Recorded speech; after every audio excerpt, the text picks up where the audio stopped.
Hej igen, og velkommen til min nye film, som handler om den røde basen chakra.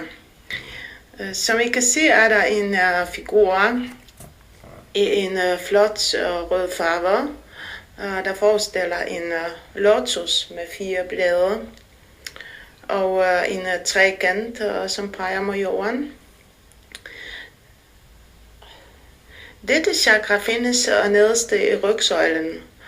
Den påvirker knogler, tænder, binyrer. Dens element er jorden, sans er lugtesans, og planet er Mars.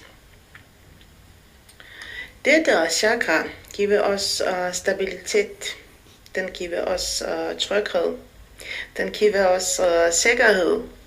Energier i dette chakra giver os magt. Den giver os livskraft. Og vi føler os godt tilpas. Den giver os selvtillid. Vi realiserer vores liv. Og vi føler at jorden er faktisk et ret cool planet at leve på. Når basen og chakra ikke fungerer godt, opstår der problemer, desværre. Vi føler, at verden bliver koldt og farligt, og vi føler angst for vores handlinger, angst for andre mennesker. Vi har svært ved at kontrollere vores følelser, hvilket kan resultere i aggressioner, vrede, jalousi. Hertil hører også depressioner. Og i det hele taget kan en dårligt fungerende basenchakra være farligt, fordi den giver os næring og styrker til andre chakra. Derfor kan det nogle gange betale sig at svare på nogle spørgsmål, uden at gå i panik eller overdrive, for vi har samtidig ret til at bare være bange eller triste til mode. Så der skal være en balance i det, man gør. Men hvis du svarer ja på de fleste af disse følgende spørgsmål, så er det måske på tide at gøre noget ved det. Føler du, at du ikke har en fast grund under fødderne? Har du mistet tro på dig selv? Føler du frygt for dagen i morgen? Føler du frygt for andre mennesker? Er du alt for ofte træt? Har du mistet livsmodet?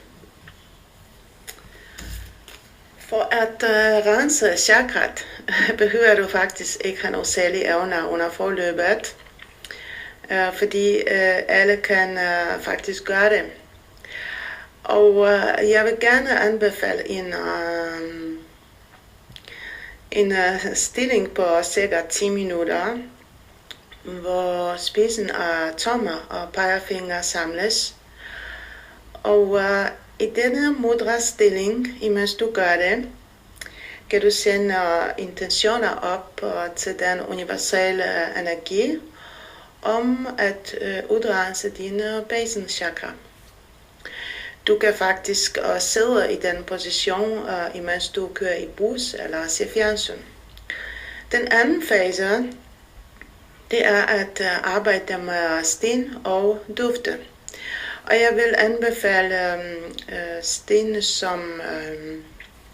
som hedder rubin, eller granat, eller kamel, eller rød jaspis. Sammen med duften enten nellika eller cider. Så indtil videre har vi vores mudra-stilling, vi har vores dufte, og vi har sten. Nu kan du også bruge visualisering og gennemførelse. Når du har noget tid på et tidspunkt, hvor det er kun dig selv, lægger du dig afslappet på ryggen, og imens du trækker vejret ind, forestiller du dig, at du trækker en frisk, rød og ren farve ind i den lille trekant i din basen chakra. Når du ånder ud, blæser du alle urenheder med ud.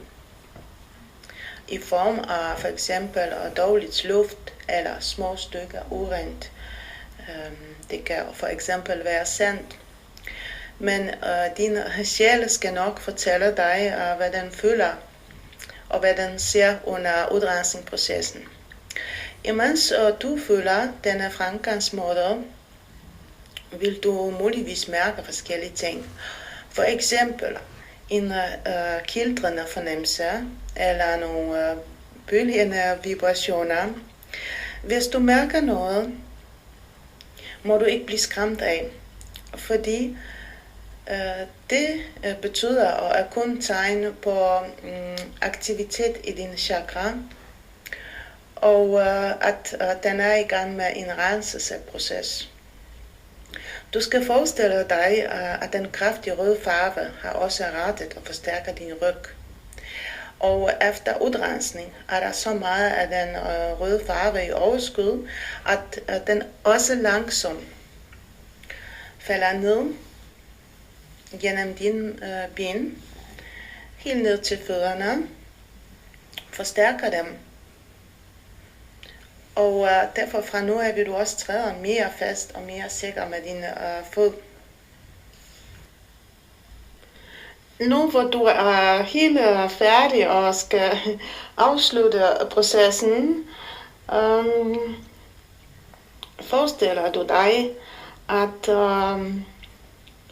at du lukker din basenchakra inde i dig, ligesom at du lukker en jakke med en lynlås.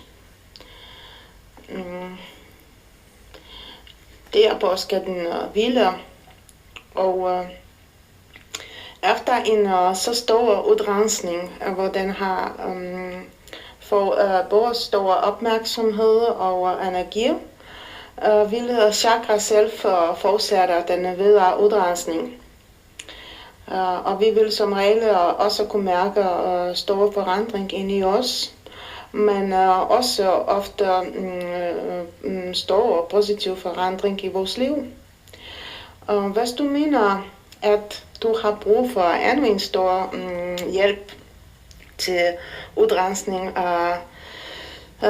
af chakra eller flere chakra, eller nogle andre ting, du måske har brug for hjælp til, vil jeg meget gerne støtte dig i en reiki-behandling.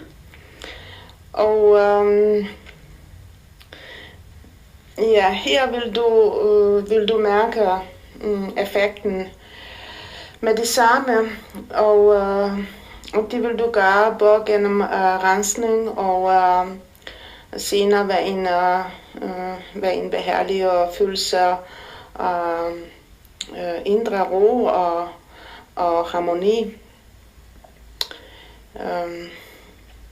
Alle reiki-healere ved godt lige nu, hvad det jeg taler om. Nu vil jeg gerne sige tak, fordi I har lyttet med. Og inden længe vil jeg gerne fortælle om den anden chakra, som hedder Hara eller sakrale chakra. Så på